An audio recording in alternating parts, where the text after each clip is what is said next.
పొంతన లేకపోవడమే దీనికి కారణం. కొందరు చెబుతుంటారు. అంటే ఇతర మతాల్లోని వారు చెబుతూ ఉంటారు. మేము పొంతన ఏది చూడకుండానే పెళ్లి చేసుకున్నాం. మేము బాగానే ఉన్నాం.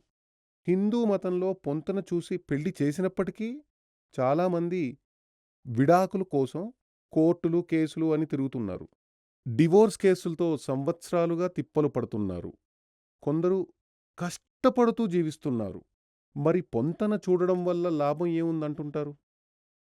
ఇది పొంతన చూస్తున్న కొంతమంది జ్యోతిష్యుల తప్పే తప్ప, అస్ట్రాలజీ తప్పు కాదు.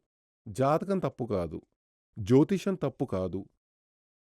చాలామంది జాతకం చూసి పొంతన చూసే సమయంలో ఏం చేస్తారంటే, ఇప్పుడంతా అన్ని పంచాంగాల్లోనూ పొంతన ఇచ్చేశారు.